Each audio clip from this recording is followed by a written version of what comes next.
Al 1 de Mayo. There's been a narrative going around that since racism amongst black athletes, since that's back, that somehow, outside is back, that the pandemic is officially over. I mean, did we forget last summer when it was racism rampant throughout? There was racism with the NBA resuming, with NFL players. There was racism even when that, all right, whatever. So apparently everyone now is running with the narrative of, things are back to normal. Ha, see, because look at all the wild stuff that's happening to black athletes. Even a pandemic couldn't stop that, bruh. Not even a catastrophic, nationwide, worldwide, global pandemic could stop that. So let's run it down if you haven't heard. Russie got popcorn thrown at him, or thrown on him in Philly. Trae Young got spit on in New York. Kyrie is sending precursors to the Boston faithful to please don't be so racist when I come back. And then we have Ja Morant's family being disrespected in Utah. We're not even getting into Marcus Smart yet and what Marcus Smart said that completely contradicts the scammadum dea Danny Ainge, who tried to shoot himself and the city of Boston tremendous bail. And Marcus Smart said, nah, bruh. Matter of fact, let's go right there. Fuck it. So, Danny Ainge, because I talked about Kyrie in the last pod, right? Talked about Kyrie in his comments. He's basically saying, please, Boston, I'm pulling up. Try not to be so racist. I know how you get down. So I know how you are in your nature, in your spirit. I'm asking y'all this one time, if y'all could not be so racist, maybe don't be 100% racist. Maybe you could be 5-10% racist. Can you do that for one night? Can you do that for one night, Boston? Can you hold it down? Can you hold down the racist rhetoric? Can you not, switch up what the N-word means and use code words like Monday? Can you not do any of that for one night? Oh, wait, y'all ain't know that? Y'all ain't know that Boston people switched up what N-word means and uses Monday to mean N-word? Y'all ain't know that? Boston. So Kyrie comes out and says the thing, I hope they could not be racist. And then everyone goes crazy, specifically Boston people, specifically Boston media, specifically Boston fans. They go crazy. And Danny Ainge gets asked what is his thoughts about this, and he has to shoot bail. Because what else is he going to do? What else is he going to say? Yes, Boston fans are extremely racist, and we agree with Kyrie. We hope our fans won't be that way in games 3 and 4, which are most likely going to be our last games of the season. So let's not aim racist vitriol at Kyrie Irving. No. He shot them all to bail. In all his years, 2 decades plus, he's never heard of anything from any players or anyone else in regards to Boston, the city, or the fan base of the Celtics being racist. And Marcus Smart said, oh, hell to the nah. Hell nah, bro. You're not going to get that off. Marcus Smart said, no, I've heard it. I mean, Marcus Smart did a whole piece last year. What was it, the Players Tribune? I think it was the Players Tribune or something like that. Talking about the different racist taunts he's heard, not only from Boston fans, but from NBA fans at different arenas. So literally, Danny Ainge, scammadum dea, there's a dude on your roster who you could have went to and asked him directly, hey, what Kyrie said, do you know anything about that? But no, he puts on for the customers, because the customer's always right, and especially in that part of the country, and especially with that team and that fan base. He does what he has to do to keep the money rolling. I just don't understand where the vitriol, and I try to talk about this in Trash Narratives. That will be coming soon. I don't understand where the vitriol for Kyrie, it all stems from widely. They're mad that he lied to them. They're mad that he told them he was going to resign. And he didn't. He got the fuck up out of there. They're mad that he did that. They're so mad that they could never forgive him. They're so mad that they called him all types of words on social media and on public radio shows in that area. They can't get over the fact that Kyrie Irving lied to them. Boston, you know who else lied to you? Gordon Hayward. He lied. He said he wanted to come back. Where is he now? Charlotte. Name me an athlete that doesn't lie, black or white. Name me a coach that doesn't lie, black or white. Name me a front office that doesn't lie, black or white. Name me an owner, black or white. Well, we know that those are normally white. Name me an owner that doesn't lie. This is business. This is corporate shit. It's all a lie if you really want to have that talk. It's all a lie. They're all lying. Media, players, front office, ownership, commentators, they're all lying.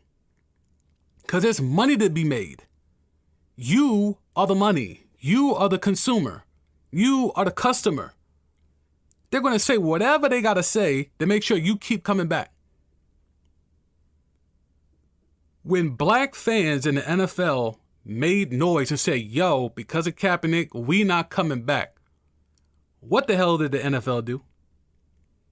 All of a sudden, the Players Coalition thing got a lot more traction. That whole concept got a lot more bread thrown into it. All of a sudden, here comes capitalist Hove.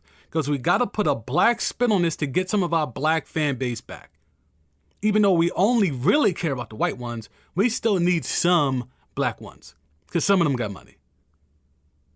We need all that money. We need all potential money. So let's bring in capitalist Hove, use him for his cachet. We're going to use Rock Nation. We're going to use the Players Coalition. We're going to use black charities, black nonprofits, and we're going to get this money. Because we need black fans back. And what happened? Some black fans came back. I know some people that swore off the NFL, said they never going to watch again and yada, yada, yada. And no, they right back at it. They right back to it. I don't knock them for it. I never was on that type of time. I just called it for what it is. I'd rather call it for what it is and then still enjoy the product for however way I use it than to be staunch to say I'm never watching it again and then you pull a 180. So Celtic media, Celtic fans, national media keep bringing up the fact that Kyrie lied. That's why he's getting all the vitriol. That's why he's getting all the energy. That's why he's getting all the slander. How dare he lie to Boston Celtic fans and tell them he's returning, he's coming back? How dare he do that? As if coaches haven't gone into millions of homes of 17 and 18-year-olds and looked their parents in their eyes and have told them, entrust your child into me. I'm going to watch over them over the next 4 years of their lives while they're college students. Entrust them into me. Get that letter of intent, offer that scholarship, get the fuck out of there, and then go sign a deal the next day with a whole nother university. Every summer there's stories about that. Every summer there's whole ass recruiting classes that were led astray, run amok, bamboozled. Every summer. College coaches will sit there under the bright lights and say, I love it here. I'm staying here. My family enjoys it here. And then the next week, they're on a PJ in another town saying how grateful they are for this new opportunity. And it was an opportunity that was best for him and his family. Every goddamn summer that happens. Kyrie plays the party line. What is he supposed to say? Nah, I would love to come back to Boston, but my man's KD don't really fuck with y'all. And he's trying to build an empire in New York. So I'm going to really go wherever he goes. We've kind of set that deal. Imagine if Kyrie would have said that. You think he's catching heat now. You think he's catching vitriol and slander now. Imagine if he would have kept it all the way transparent, like we want from all these athletes. And would have said, nah, really, like, me, KD, DeAndre, we've been talking for a couple of years now, and we really trying to link up. We really trying to build this super team. KD said he got another one in the tuck, but he really can't talk about it. So, but I mean, we not really listening to anybody that's not in New York. Actually, DeAndre is gonna use the time that he has as a Knick to kind of scope out that organization and see if they with the shits, and if they not, then we might fuck with Brooklyn. Imagine if he would have been that transparent in Boston. Crucified. Absolutely crucified. So you know what he did? He said what you want to hear. We do that every day. We tell people what they want to hear. Because we don't want no problems. Because if I tell you the truth going to hurt you more. So I tell you what you want to hear. Y'all do it every day at work. It don't act like you don't. Y'all do it at work. Y'all do it at home with your significant others, with your kids if you have them, your parents if you have them. You tell them what they want to hear. I've certainly done it. So Kyrie did what all of us would do in the same scenario. I've never seen an athlete in that spot be transparent and say, yeah, I ain't coming back. I know the shit with Julio popped off, and that's a whole nother thing. But in regards to an athlete pressed in the moment in front of that base, has an athlete ever gave it up and said, yeah, I'm not coming back here. I want no parts of this? I can't recall it. If you know of one, hit me up. I would love to reminisce or look it up or whatever, because I can't think of nothing off the top of a prominent athlete in front of their base, in front of their current team's home base, and saying, yeah, I'm getting the fuck up out of here. I want no parts of this. LeBron lied. LeBron said he would explore all of his options, but he would give Cleveland every chance. Cleveland had no fucking chance. And you saw how that fan base reacted when the transparency eventually came out.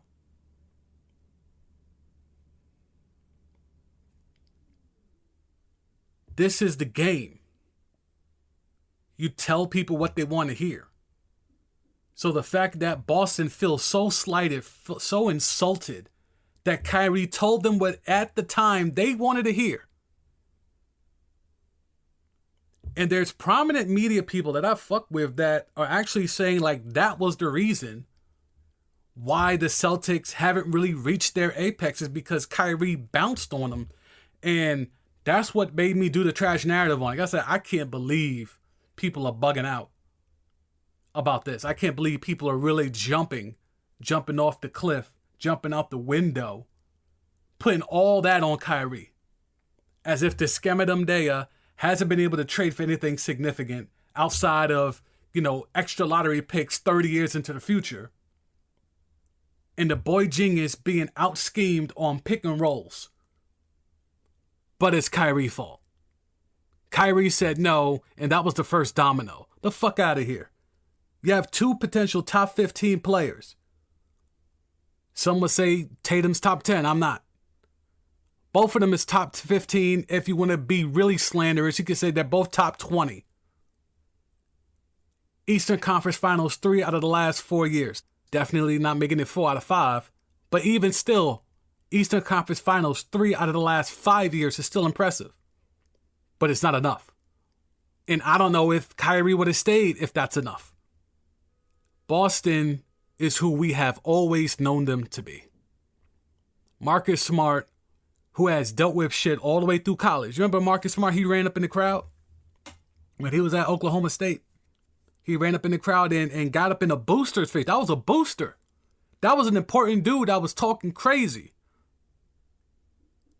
And Marcus Smart ran up on son in the front row for talking too crazy. You take slander. You understand that. That's part of the game. Athletes know that. You're going to get chided on by the fans, and we'll get to Trae Young and all that in a second, but they know that. But there's levels to it. Marcus Smart ran up in the stands and pressed that old white dude. Pressed him. And you could look in that man's eyes. I had to go back and rewatch the clip yesterday. You could see the fear in that man's eyes once he realized, oh shit, he's about to press me. And that's where you have to do that sometimes, because people think these words are just words. Words matter. Words are important. And people think they can just say whatever and you won't get pressed.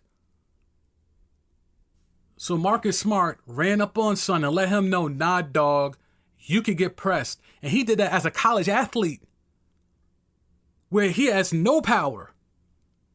And we have multi-million-dollar max contract athletes in the professional ranks who can't do shit with fans who do the same thing, if not worse, to them than what was done to Marcus Smart in college. Russie getting popcorn dumped on him. Trae Young getting spit at from a dude in the first row who had very similar hair texture to him, which might be a self-hate thing. Ja Morant's parents getting slandered in the stands in Utah, who were probably so mad that somehow, some way, the Wizards couldn't play Utah because they love to hate Russie more than any other, but now Philly is rising up that ranks because of whatever bullshit Embiid and Russie have. Fandom is out of control, and that's why, to me, it's a mental illness. This is why fandom is a mental illness.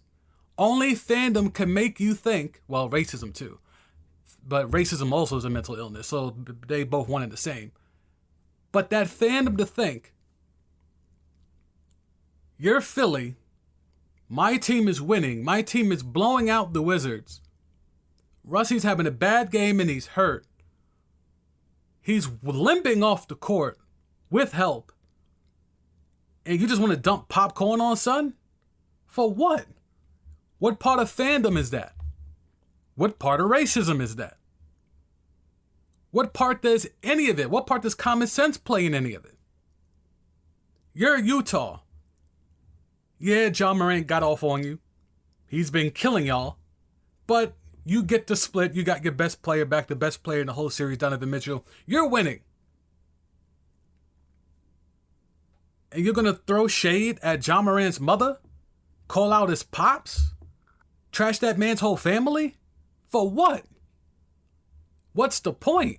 What's the purpose? If you're a fan, what's the purpose? You're a Knicks tape fan? You got damn near courtside seats? You're sitting behind 50, Southside. Trae Young's inbounding the ball near you?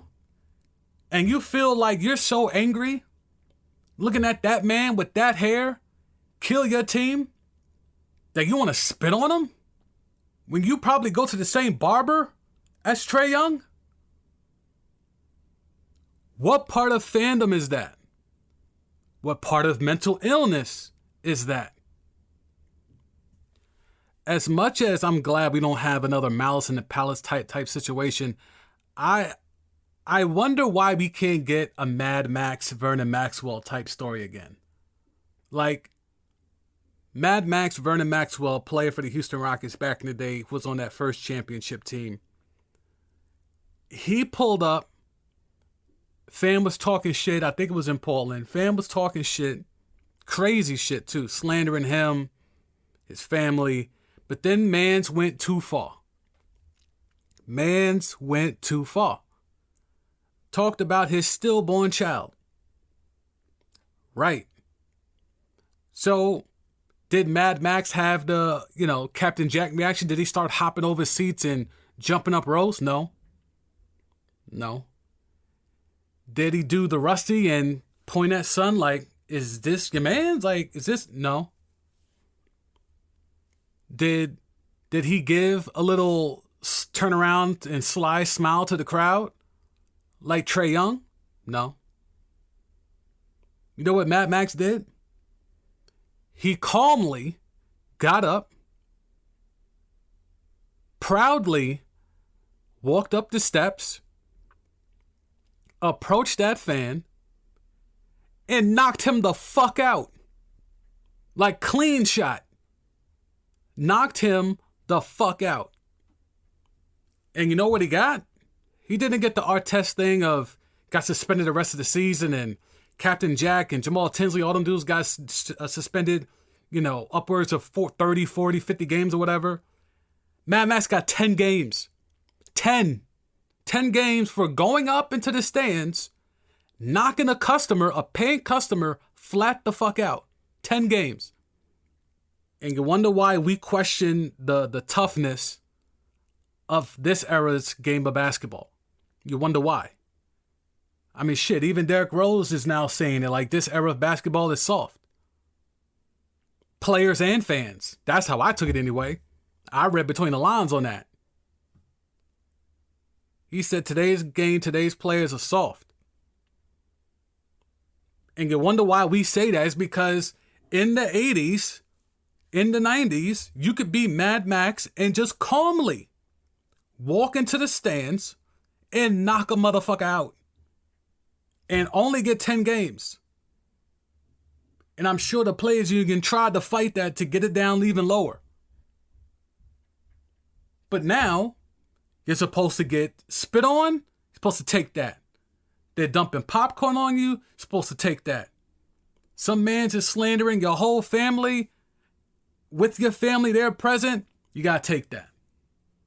But if two players are on the court and they start rumbling, if you're on the bench and you take a step onto the floor, you're suspended.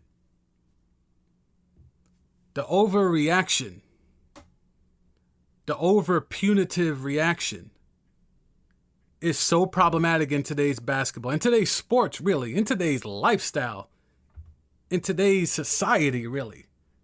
But we're locking in and focusing in on sports and basketball specifically. It's overreactionary. Over punitive. The customer always right thing has gone too far. Remember Marcus Peters in football ran up into the stands and was about to press son? They had to go grab him. But he don't play that shit. Marcus Peters was about to run up in the stands and lay dude out. Like, it's getting to a point where fans with these Twitter fingers and the things that they think they can get away with because they're in whatever level suite or they're in whatever ever behind barricades and there's security between you and whoever. Nah, bruh. You could get touched. You could get touched.